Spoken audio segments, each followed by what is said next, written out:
Um tempo que nós cantaremos somente para Ele. Amém.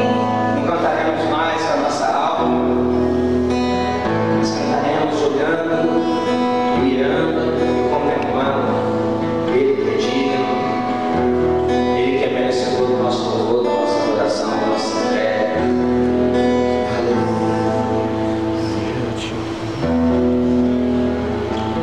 Abra sua Bíblia no livro de Mateus capítulo 3.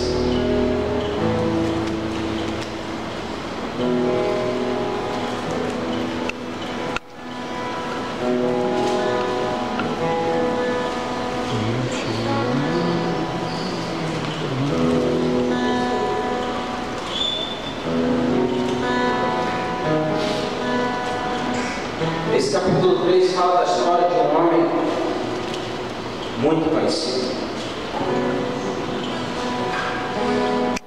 De toda a história da Bíblia, com certeza João Batista é um dos homens mais comentados, mais falados, mais pregados.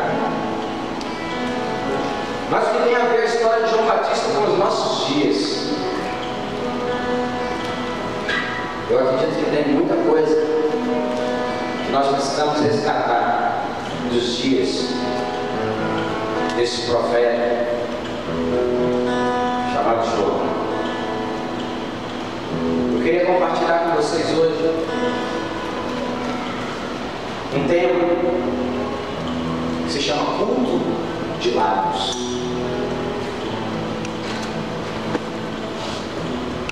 Você vai ver que nessa história, no capítulo 3 de Mateus, existe um confronto. Talvez com essa ideia de um culto de lábios.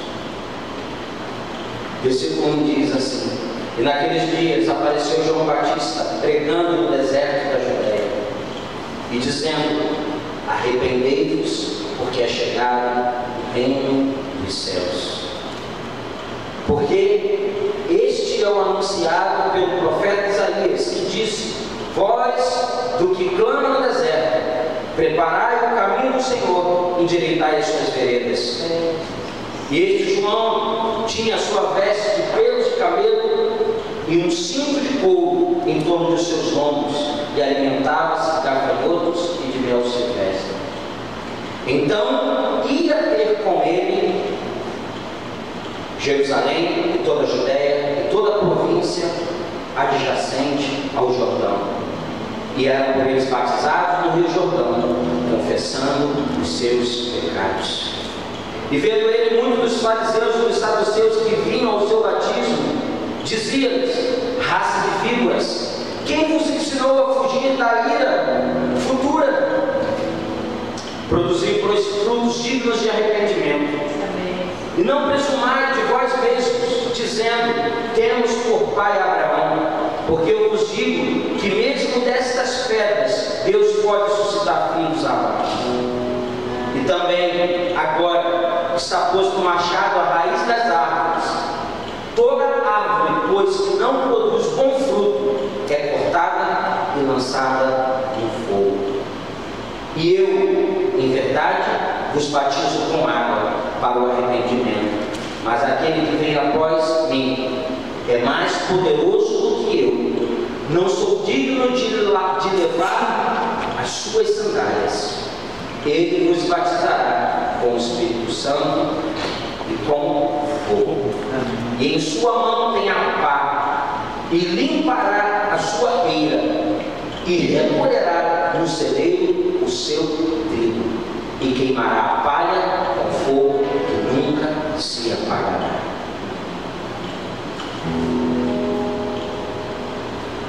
Que história indigesta. Esse João, ele começa a pregar no deserto da Judéia, e a primeira frase que ele fala na pregação dele é: arrependei-vos. Arrependei-vos por quê? Porque ele diz: porque é chegado o reino dos céus. Muitos já tinham passado e pregado Muitos já tinham falado muitas coisas, mas ele vem dizendo: arrependei-vos, porque é chegado o reino dos céus. João está dizendo: é um tempo de uma nova inauguração, está sendo inaugurado na terra, um tempo diferente, um tempo quando o próprio Deus se manifesta na terra, na forma de um homem, que você sabe muito bem quem ele é. Ele estava preparando o caminho para esse homem, o homem chamado Jesus Cristo. Mas ele está dizendo: mas o reino dos céus não estará completamente estabelecido, até que todo o mal no mundo seja julgado e removido.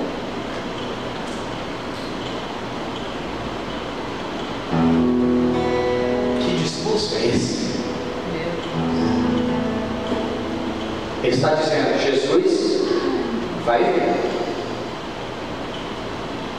E quando ele se manifestar nessa terra na forma de homem, como diz lá em Filipenses capítulo 2, que ele não usurpou o ser igual a Deus, mas antes se esvaziou, tomando a forma de homem e de servo.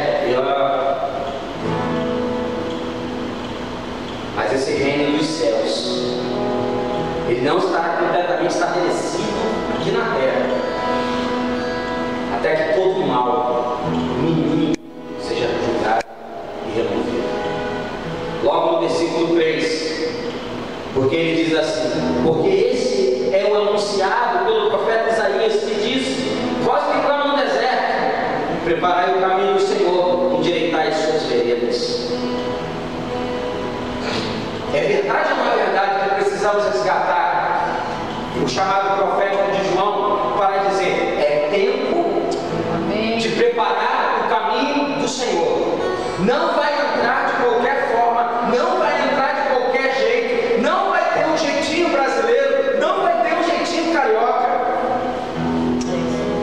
E não adianta nem dizer que Deus é brasileiro.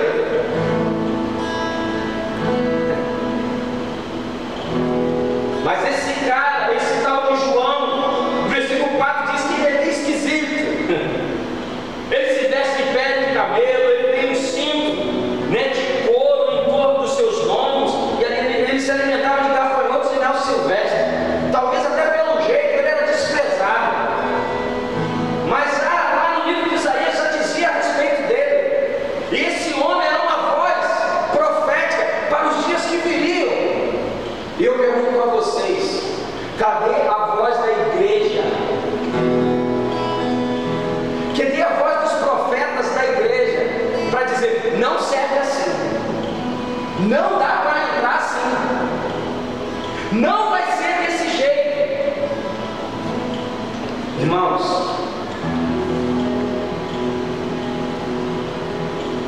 eu preciso confessar uma coisa para vocês. Às vezes nós ficamos amedrontados,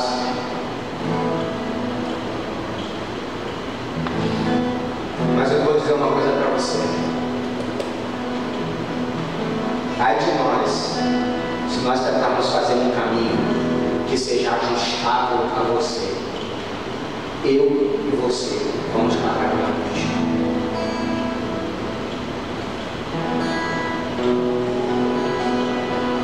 Duro pode ser esse discurso, mas eu vou te dizer uma coisa: isso me remói por dentro, porque eu não sou um pastor apenas de título. Deus me deu um coração de pastor. Mas deixa eu te dizer uma coisa: é tempo do que a palavra de Deus já dizia: aquele que é limpo se limpe mais, e aquele que é sujo se suje. Aqui vai um alerta para você, um alerta para mim. Nós não podemos negociar os padrões de Deus.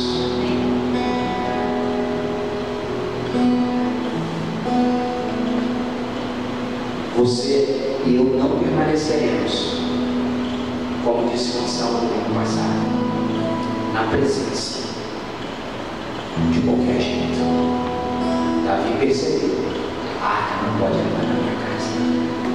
Quantos estavam querendo?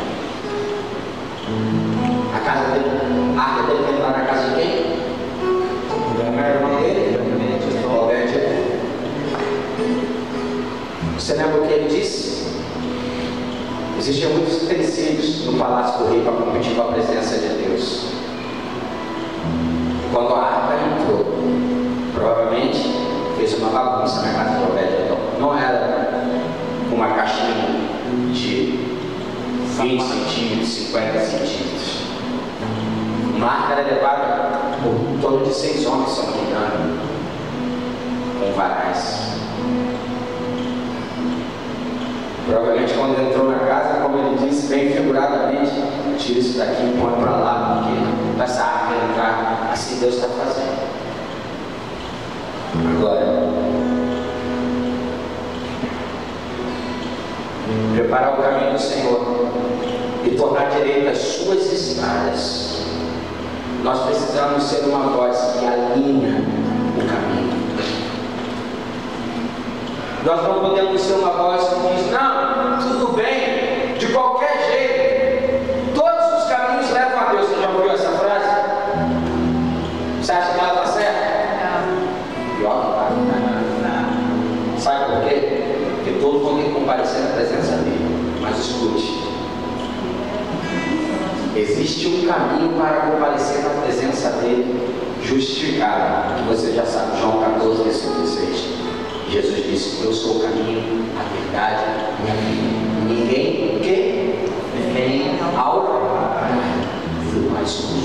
Quem está aqui comigo está com o Pai, quem está com o Pai está comigo. Eu e o Pai somos. Você pode encontrar uma porta e um acesso. Mateus capítulo 7 diz que largo e espaçoso é o caminho que leva para a perdição.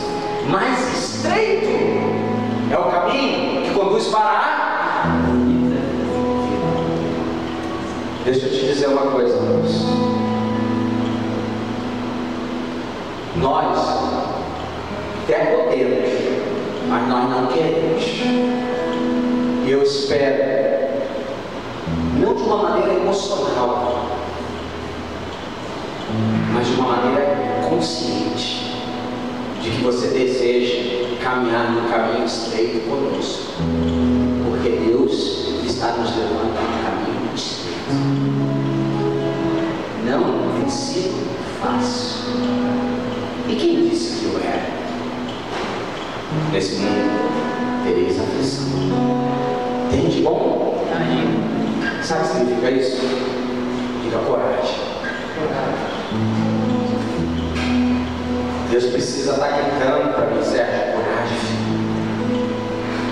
Coragem, filho. Você precisa levar esse povo.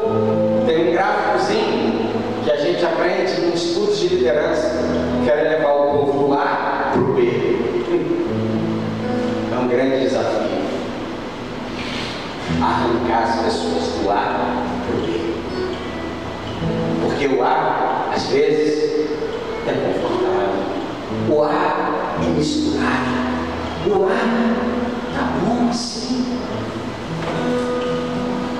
Mas hoje, eu acredito que Deus te trouxe aqui para falar com você, para falar comigo. Não apenas para nós ouvirmos sobre a história de João Batista, mas para nós termos uma voz que clama nesse deserto de Copacabana, nesse deserto do Rio de Janeiro, que não vai cantar as músicas, que não vai tocar as músicas de Nabucodonosor, que tocou, agora todo mundo se prostra. Não, nós não vamos nos prostrar. Qual é a sanção disso? O que nós vamos sofrer com isso? O fogo, se nada acontecer, a morte. Mas preparar o caminho do Senhor e tornar direita as suas estradas. Amém. Alinhe o caminho. Versículos 5 e 6. Então ia ter com ele Jerusalém, toda a Judéia, toda a província adjacente ao Jordão, e eram por eles batizados no Rio do Jordão, confessando os seus pecados.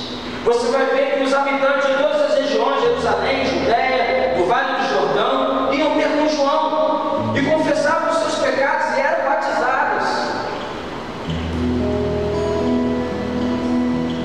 Mas no versículo 7, esse profeta enjoado, esse profeta encrenqueiro, ele percebe algo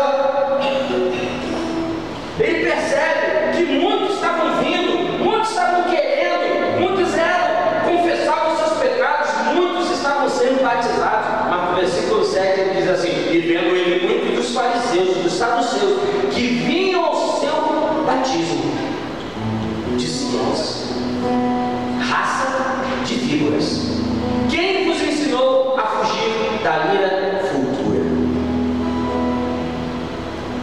Que belo discurso. Será que isso faz com que pessoas se acheguem a Deus? Imagina você entrar num lugar e hoje aqui eu fosse o João Batista, ali no meio da rua. Você viu um grande movimento, você viu algo interessante, você viu um mover, uma liberação, e agora você está atraído a isso e você se achega, e aí o João Batista, essa figura aqui, eu hoje sou o João Batista, eu chego para você e digo para você: raça de víbora. Que confortável alguma coisa dessa. Que coisa deliciosa. Raça de víbora. Quem vos ensinou a fugir? Não é isso aí que está escrito? Quem vos ensinou a fugir da ira futura?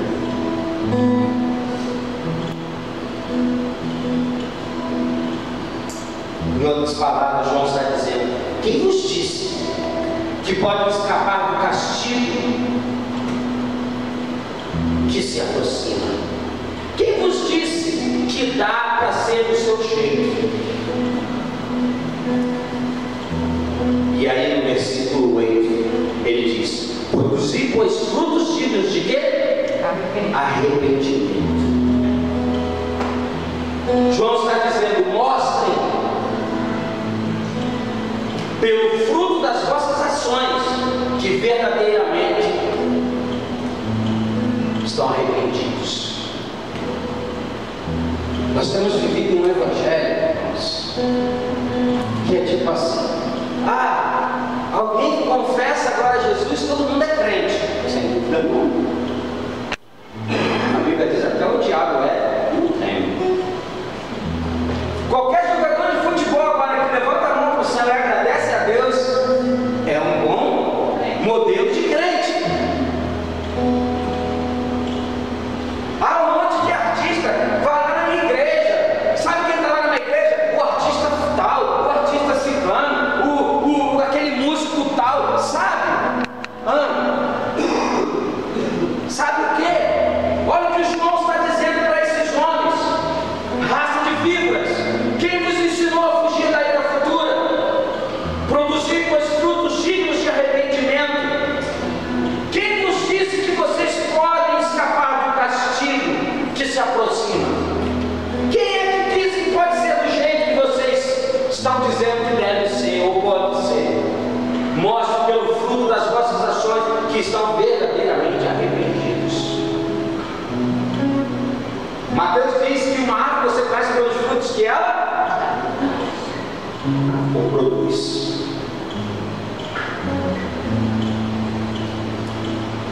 Irmãos e irmãs,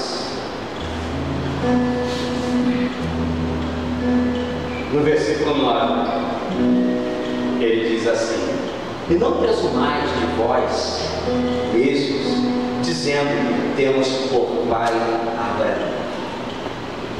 Em outras palavras, ele está dizendo assim: você pode ser autodominar povo de Deus, filho de Deus, ser cristão, e como ele diz aqui entre aspas, temos por pai Abraão.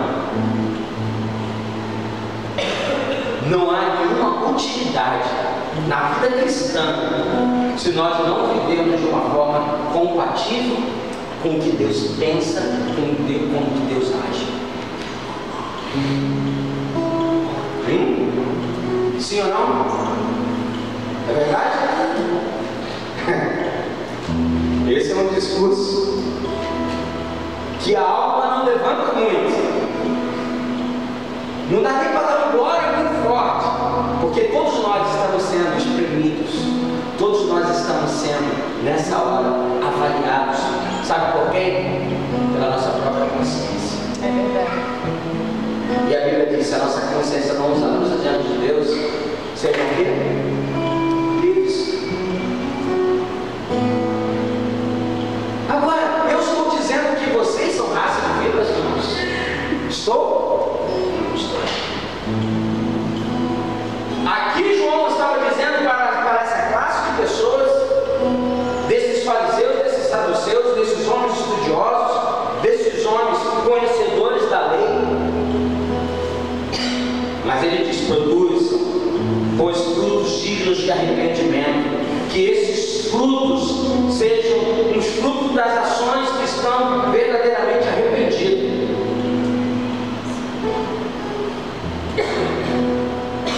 A verdade é que a igreja está fraca. Sabe por quê? Porque nós permitimos que ela ficasse fraca. Não importa do jeito que você está, Deus te aceita. Isso é verdade, sim ou não? Sim, é verdade. Mas deixa eu te dizer uma outra verdade. Se bem que você sabe, Deus se nega a nos permitir que nós fiquemos do jeito que nós somos, se não tiver a essência dele em nós. Mas essa parte nós temos deixado de lado. Não importa, deixa que a igreja está cheia, deixa que os bancos estão cheios, deixa que isso é uma ideia de que tudo está prosperando. Deixa eu te dizer uma coisa, irmãos. Não pense que eu estou jogando, sabe, de setazinha, ou, põe aí, como é que é isso? Tá lá, que não quer o cabelo. Capuz. Pega essa capuz aí, pessoas. Não estou dizendo isso. Mas também não vou te dizer aquilo que a palavra diz para que eu possa dizer. Nós teremos uma igreja. E você, se vê um outro comportamento diferente do que esse, pode ir e encontre alguém que seja mais coerente com a palavra de Deus do que nós, irmãos. Porque nós seremos uma igreja que nós não negociaremos os padrões e a santidade do Senhor nosso Deus. O que eu estou querendo dizer com isso? Está todo mundo ameaçado, irmãos? O único que está ameaçado, que já está, inclusive, sentenciado a tudo isso, é o capeta, amém? Isso não é ameaça de um homem. Isso aqui é um alerta da palavra de Deus. Nós não podemos ter um fruto que diz que tem e que não tem. Nós precisamos ter pessoas que tenham uma ação verdadeira de arrependimento e não apenas um culto de lábios. Já começam a entender? Porque é o culto de lábios?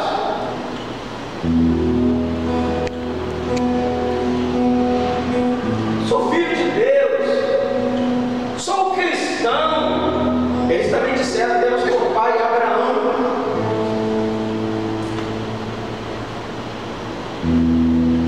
Os frutos precisam ser compatíveis.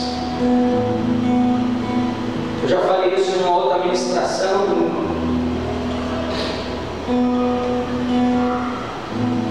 Se você enguiçar seu carro, não adianta ter um médico para resolver o problema do enguiço do seu carro. Também não adianta, se você tem um problema de saúde, aparecer para você um mecânico naquela hora para resolver o seu problema de saúde. Porque o quê? Ambos são incompatíveis com aquela situação. Mas se nós dissermos que nós estamos arrependidos, que haja frutos de arrependimento na nossa vida, porque as pessoas poderão ver que existe alguém arrependido. Amém. Todos somos falhos, todos erramos, todos pecamos. Sim, a palavra de Deus já diz isso claramente.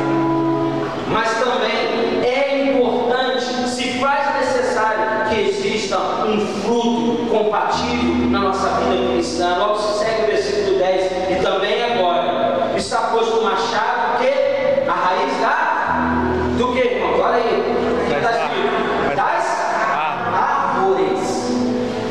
Tem até uma brincadeira que apareceu na internet, né? As árvores são nozes. Isso foi o machado está sobre as árvores. Olha para o seu irmão de uma maneira linda e delicada e diga: o machado está sobre a tua raiz.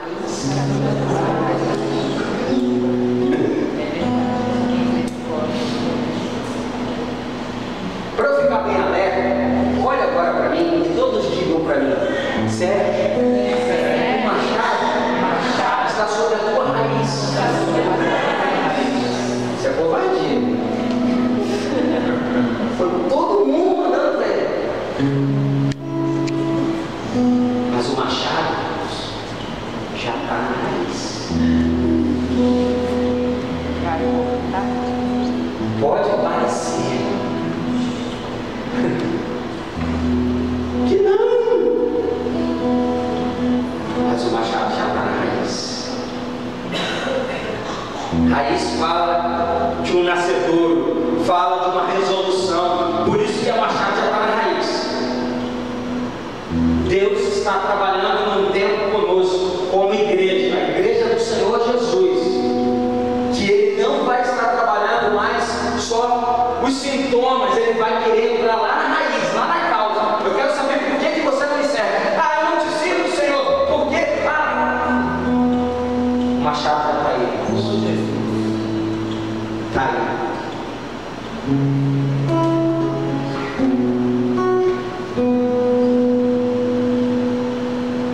Alguém me contou, eu soube de orelhada, aquela bem orelhada, eu nem sei do que se trata direito, mas parece que alguém de vocês aí postado um vídeo, se eu não me engano, é do filho do Billy Graham. É isso? Não sei. Filho do Jimmy Swaggart. Está na página da comunhão. E parece que esse homem, eu não sei quantos anos ele tem, disse alguma coisa. Deus não morreu por você para que você tivesse um Rolls Royce, alguma coisa assim? Um Rolls Royce. Ah? É isso aí. É isso, mais ou menos isso? Um carro, né? Um carro. O Rolls Royce é um carro de magnata, de gente muito rica. Deixa eu dizer uma coisa para você, irmão. Irmã. Eu não conheço o mistério dele. Estou falando isso porque é uma verdade. É uma incoerência. É uma incoerência. Eu sei que tem um monte de gente doida que está metendo pau para lá e para cá. Eu ainda não vi, mas eu vou ver, porque um líder precisa de saber o que está acontecendo. Eu já soube que o Caio Fábio teve no Gentile lá, e que o negócio foi esquisito, foi estreito. Muitos defensores do Caio Fábio, pelo jeito, tem que fazer algumas revisões, porque ele disse coisas assim, não, eu ainda não vi, mas que me deram de orelhada são absurdas. Então nós não estamos aqui contando uma historinha da Bíblia, nós estamos dizendo que o machado já está na raiz, irmão. Está lá para resolver, resolve este fruto, resolve esse arrependimento, ou não será cortado. Eu espero que você diga junto comigo numa canção, que machado não vai cortar na minha raiz. Que seja um fruto da nossa confissão. Machado nenhum vai cortar a minha raiz. Por que não vai cortar a minha raiz? Porque eu tenho frutos de arrependimento na minha vida. E a Bíblia diz que Deus, Salmo 51, Davi percebeu que ele não tinha. Ele diz: cria em mim, ó Deus, um coração puro. Mas é necessário ter um caminho que o quê? Sabe, se organiza. É um caminho que é trabalhado para encontrar com o alinhamento de Deus.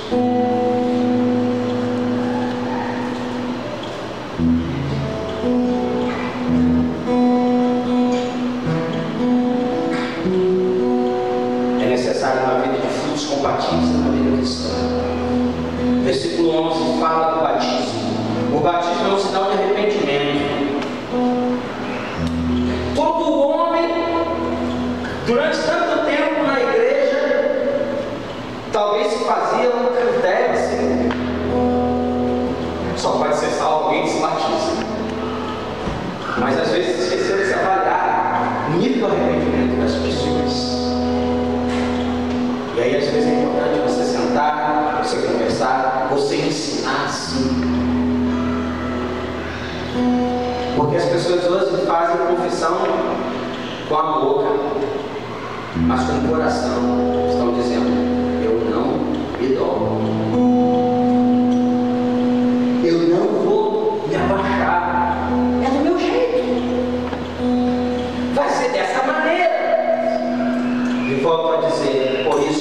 O profeta aqui está dizendo: quem vos ensinou a fugir da ira futura? Por que vocês acham que vão ser desse jeito? Vocês que acham que tem por pai Abraão. Por isso ele diz assim: porque eu vos digo que mesmo destas pedras, mesmo dessa classe de jeito de pessoas que vocês menosprezam, que dizem assim: ah, isso aí não tem jeito, isso aí já.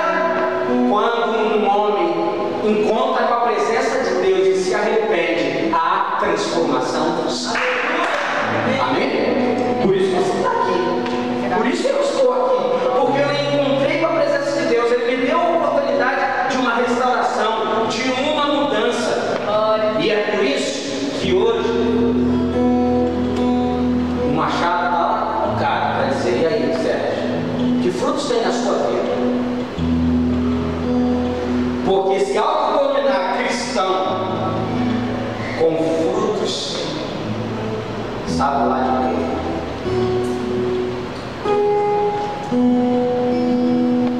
Deus tem prazer de nos abençoar, mas a nossa mente precisa mudar com respeito ao sucesso e felicidade.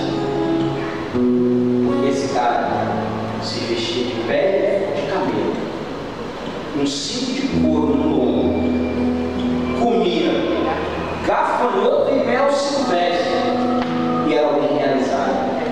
E aí, como é que pode ser alguém que não tem um carro do ano, que não tem um apartamento em Copacabana, ser alguém realizado? Porque é alguém que se alinhou aos caminhos de Deus. Você quer dizer o que, Sérgio? Que todo mundo nessa igreja vai ser uma desgraça, uma pobreza? Não, irmãos. Nós seremos próximos no tempo e no caminho do Senhor. Aleluia. Não sei onde você mora, você quer ser. Acho que a maioria de vocês, eu sei onde você mora. Não posso nem dizer isso, porque eu sei. Talvez a maioria conheça até a casa de vocês, as coisas que estão lá dentro da casa de vocês. Mas deixa eu te dizer uma coisa. Eu sei que nem todo mundo aqui tem uma televisão de não sei quantas polegadas. E nem por causa disso você é inferior a ninguém, ou menos próximo do que alguém aqui. Porque a prosperidade está às vezes nas coisas simples, mas organizadas, limpas, não é isso? Direitas.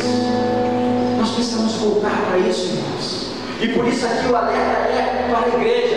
E já que você está aqui, eu não sei nem se você é daqui, né, desse povo, no sentido de ser do povo de Deus, dependente da placa do lugar onde você frequenta. Mas se você é desse rebanho, da comunhão cristã de cá, mas se você veio aqui, se você puder receber essa palavra sobre a sua vida, você receba também. Por quê?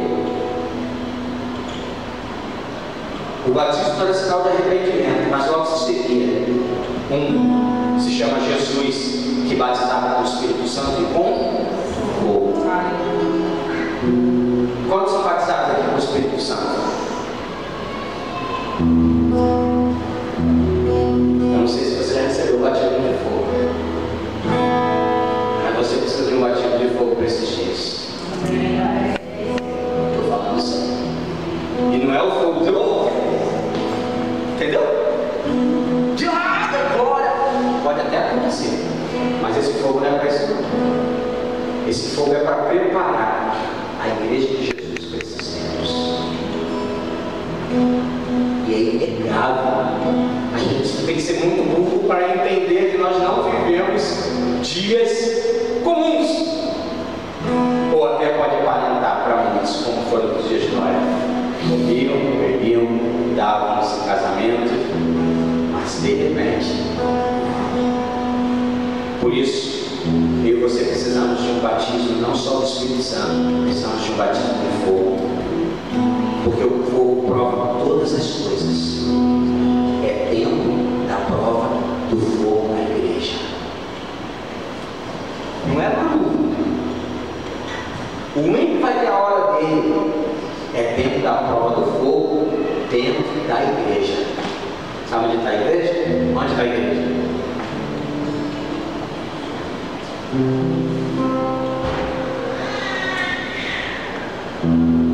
Versículo 12.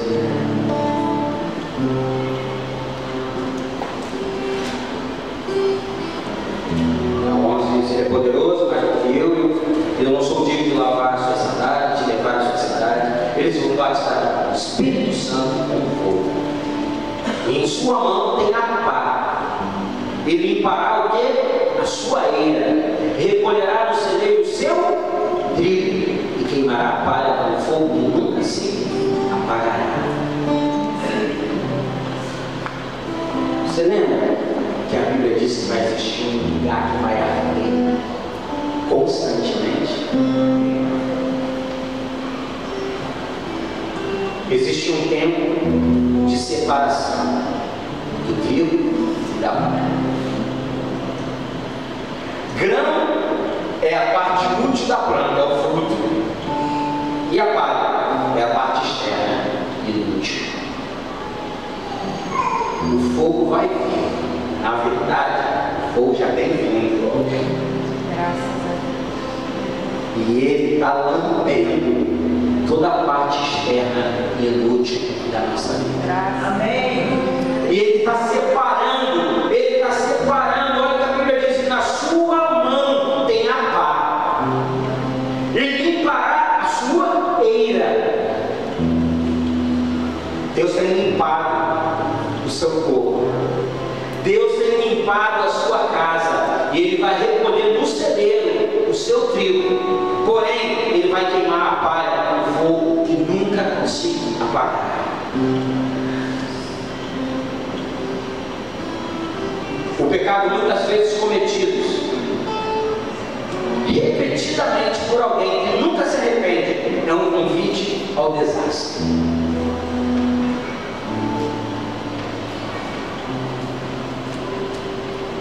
O pecado muitas vezes cometido repetidamente por alguém que nunca se arrepende é um convite ao desastre. Olha o que diz Provérbios 29, você pode botar para mim rápido, por favor, só para a gente ganhar tempo.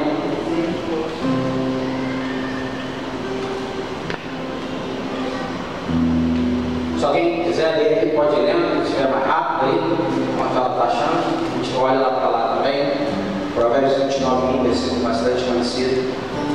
O homem que muitas vezes repreendido endurece a cerviz, será quebrantado de repente, sem que haja cura. Parece que as coisas de Deus são muito fortes, irmãos. Mas olha aqui, irmãos. Um homem que muitas vezes, quantas vezes eu não sei. Eu só sei que a Bíblia diz que existe um tempo. Escute, por favor. Existe um tempo que o cálice de Deus ele se enche. Não pergunta para mim que medida é essa, irmão. Eu não sei te responder.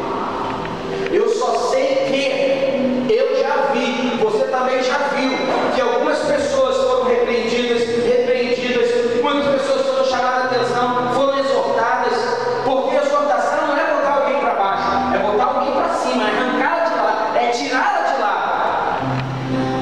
Mas mesmo assim, a pessoa, não sei se é homem, mulher, criança, jovem, não, a pessoa endurece a sua cerviz. Não, é do meu jeito.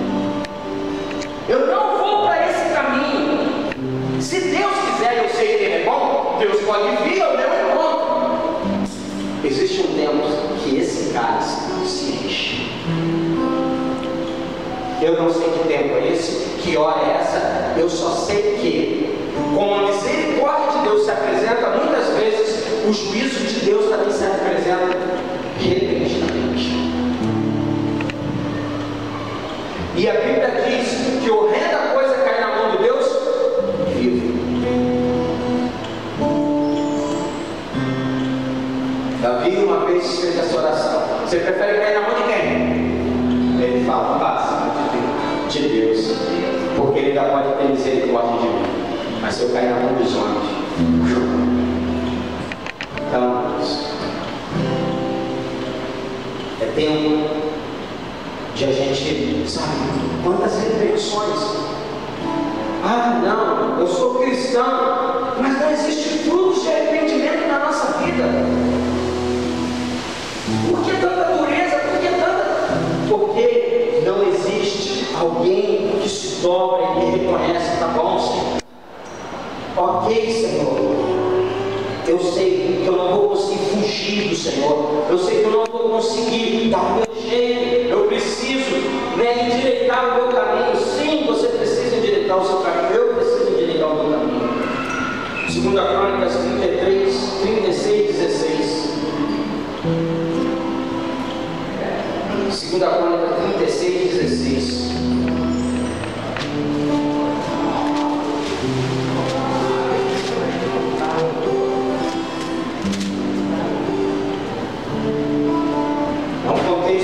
Mas versículo 36, porém, zombaram dos mensageiros de Deus e desprezaram as suas palavras e escarneceram dos seus profetas. Você acha que fizeram isso com João Batista? Até que o furor do Senhor subiu tanto, olha aí o caso, contra o seu povo, que nenhum mais remédio houve. Nenhum remédio mais houve. Até quando nós vamos ficar dizendo, sabe por que isso não mudou na minha vida? Porque a minha esposa é uma pedra no meu caminho. Se a tua esposa é uma pedra no teu caminho, eu quero dizer, Jesus é uma rocha no teu caminho. Ah, sabe por que eu não mudei? Porque o meu marido, nós ouvimos semana passada aqui, que Deus tem procurado no sacerdócio o quê? Fiel. Deus quer levar a arca dele, a presença dele, a glória dele para dentro da sua casa, para dentro da minha casa. Amém. Só precisamos ser encontrados dentro de uma árvore genealógica, de um abrigo sacerdotal, e nós já temos. Amém? A Bíblia diz que nós somos um povo de propriedade exclusiva dele, que nós somos o quê? Sacerdócio real. Nós vamos dizer mais o quê, irmãos? Sabe o que é? É porque a minha família é uma família que veio da macumba. Oh, que bom! Jesus entrou na sua família, restaurou você e vai pegar todo mundo da sua família para a glória dele, para a presença dele. Amém? Amém. Glória a Deus. Para que Deus entrou nesse caminho? Para mudar e transformar. Amém. Escute, eu já estou terminando. Orai. O verdadeiro arrependimento não termina com palavras de confissão. Ah, Senhor, eu me arrependo, Senhor. Eu vou, Senhor. Eu faço, Senhor. Aí você lembra da parábola que Jesus mostrou dos dois filhos? O pai disse, filho, você vai a tal lugar. Prontamente um rapaz disse assim, eu vou. E o outro disse o quê? Eu não vou. Resumo da história. O que disse que ia, não foi. E o que disse que não ia, foi. Qual dos dois estão certos nessa história? Qual? Pode me dizer, por favor, vocês são inteligentes? Não. O primeiro ou o segundo que eu falei? O segundo. Por quê? A Bíblia diz que a nossa fé sem obras, ela é morta. As nossas confissões devem se seguir o quê? Um caminho de arrependimento, de mudança e transformação.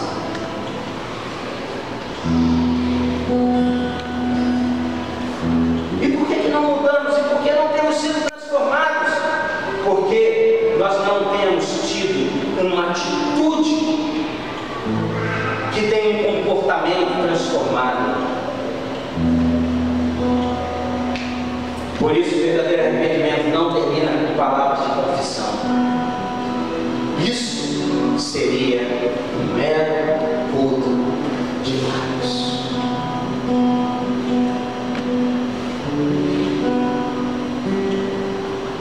Eu fico pensando, Senhor, quantas vezes eu tenho te dado culto de lábios quando me reúno junto com meus irmãos?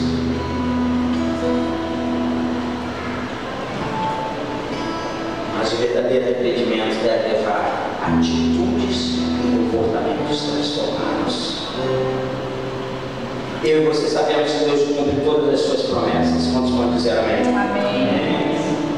Agora, não apenas as de bênçãos, também as de juízo. Deuteronômio capítulo 28, a partir desse ponto você pode depois estudar aí em casa. Se ouvires atentamente a voz do Senhor, assim será, assim será o fruto da tua maçadeira, o trabalho no campo e mas logo mais na frente, no mesmo capítulo diz: mas se não ouvires a voz do teu Deus, a tua casa, a tua família, o teu negócio, as tuas finanças estarão debaixo do juízo, estarão debaixo de maldição.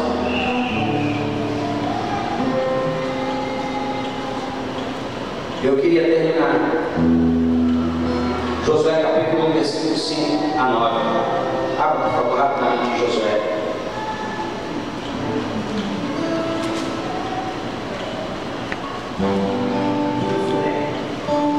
Josué, capítulo 1, versículo 5 a 9.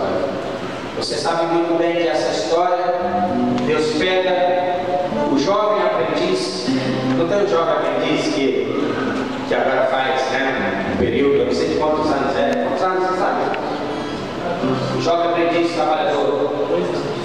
A partir de quantos anos? De 14 a 18, uma coisa assim. 20, não sei, acho que é mais um pouquinho. Jovem aprendiz. Então ele vai para lá, ele vai aprender, ele vai ter uma remuneração por aqui, ele vai aprender algum tipo de trabalho, alguma função. Aqui existia um jovem aprendiz chamado Josué, que tinha sido treinado. O RH do céu disse assim: Josué, você vai ser treinado por um homem chamado Moisés. Ele vai te ensinar muitas coisas. E de repente esse homem que treinou Josué tantas coisas, ele viu tantas coisas, sabe, percebeu, teve grandes experiências com esse homem, o grande treinador da sua vida. Agora se vai. Por isso no versículo 1 diz: morreu Moisés. Eu imagino que esse jovem rapaz estava muito amedrontado, porque ele estava diante de uma grande missão. Qual é a missão que Deus tem dado a você nessa terra? Será que você vai comer bem, viver bem, morar bem, gozar dessas coisas, né? Será? E no versículo 5 Deus começa a dizer para Josué: ninguém te susterá diante de ti. Todos os dias da tua vida, como fui com Moisés, assim serei contigo. Não te deixarei e nem te desampararei. A primeira vez vem a palavra ao encontro de Josué: esforça-te e tem bom ânimo. Porque você, feche seus olhos e diga: ninguém conseguirá me resistir. Diga mais uma vez: ninguém conseguirá me resistir. E por isso a palavra de Deus vem para Josué dizendo: esforça-te e tem bom ânimo. Uma palavra mais corriqueira: seja forte e corajoso. Versículo 11, se não me engano, né? 11 não, minha Bíblia é toda retirada. Versículo 7. Tão somente esforça-te e tem bom ânimo, para teres o cuidado de fazer o que? Conforme. Diga conforme. Diga da maneira. Olha aqui qual a maneira. Toda a lei que meu servo Moisés te ordenou, dela não te desvie nem para a direita, nem para que prudentemente te conduzas por onde quer que andares. Então no versículo 6, Deus diz para ele: esforça-te e tem bom ânimo. No versículo 7, Deus mais uma vez diz para ele: seja forte e muito corajoso. Olha que está aumentando. No primeiro ele diz: seja forte e corajoso. Aqui no versículo 7 diz: seja forte e muito corajoso. Sigamos, versículo 8: não se aparte da tua boca o livro desta lei. Antes o quê? Medita nela dia e noite, para que tenhas cuidado de fazer o quê? Conforme tudo quanto no teu caminho. E então, te o quê? Conduzirás. No versículo 9: não te mandei eu? Em outras palavras, Deus está dizendo assim: não fui eu que ordenei? Seja forte e corajoso. Não pasme nem espantes, porque o Senhor teu Deus é contigo por onde quer que andares. Posso ouvir um amém? Amém. Em outras palavras, existe um critério que não é do meu caminho, não é do seu caminho. O critério é o critério de Deus. Para sermos bem-sucedidos, nós precisamos. Fique de pé comigo e você vai dizer comigo: forte e corajoso. Forte e corajoso. Diga para o seu irmão: forte e corajoso. Forte e corajoso. Agora, forte e corajoso, malhado, né? Cheio de anabolizante. É esse forte e corajoso? Não, não é. Esse forte e corajoso é para que você enfrente as tarefas difíceis que já estão na sua vida ou que estarão na sua vida, que virão na sua vida. Amém? Então diga: forte e corajoso. Segundo critério de obedecer a palavra, a lei de Deus. E o terceiro critério: estudar com frequência o livro da lei, a palavra de Deus. Então, mais uma vez, ser forte e para enfrentar as tarefas difíceis. Segundo, obedecer a palavra da lei. E terceiro, estudar, ler e estudar com frequência o livro da lei, a palavra de Deus. Feche os seus olhos. Senhor,